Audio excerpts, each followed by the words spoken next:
Yeah, definitely. And I mean, I have some mentors of my own, and I like to think that there's some folks out there that allow me to be their mentor. And I think you see it in the civilian world, they may call it something differently, but we refer to it as mentoring. Big picture, I consider it as it's a way to give back, because where you've gotten to, wherever you are in your different walk in the Air Force, you didn't get there by yourself. But so the power to unlock innovative potential that resides in all airmen, or all people, and that for that matter. It's an essential ingredient in developing well-rounded and competent leaders. It helps prepare them for increased responsibilities. And we got something online. It's My Vector. It's a web-based mentoring network. Since we are kind of away from everybody else, it helps you connect with resources and allow members to manage their career development. And with the input and guidance from a mentor, mentees are able to invite participants to serve as mentors. They can select mentors based on preferences. They can chat with their mentor online, and they can complete a mentoring plan. And you can for more information and resources, you can visit the My Vector website. Also, again, obviously face-to-face interaction is always good. If your mentor happens to be here at Incirlik, may not be, so this is a great tool to connect with them.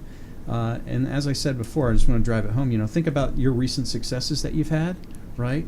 Most likely due to some guidance from someone you entrust that you trusted, and they enabled your success. So I would just say, hey, let's pay it forward together and get out there and get some mentors and be a mentor for some folks as well.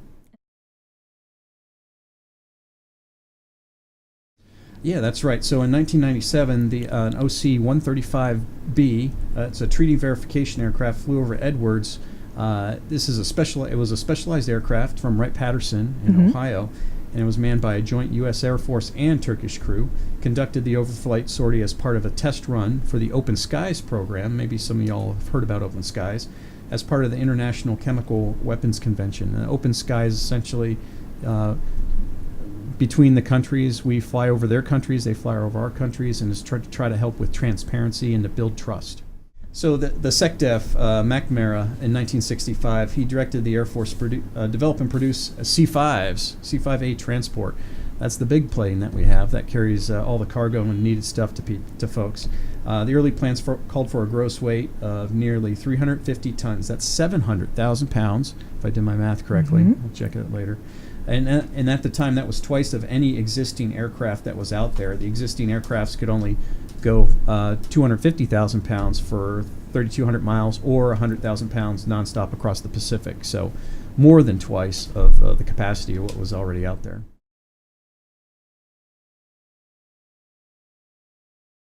Another one for the history books, that's right. So for the accomplishments from the 17th to the 23rd of September, for OIR stats, we contributed to, from the previous week, in Syria, 199 strikes, 232 targets damaged or destroyed. And in Iraq, 90 strikes, 241 targets damaged or destroyed.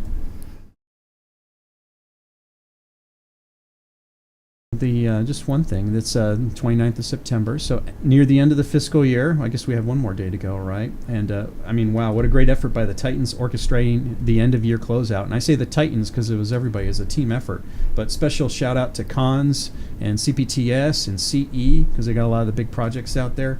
But to everybody, again, who played a part in identifying their requirements and pushing those inputs forward, because unless you do that, unless you tell somebody, hey, we need some help with this, it doesn't happen. So thanks to all the Titans out there and Team Incirlik for your efforts. You guys rock.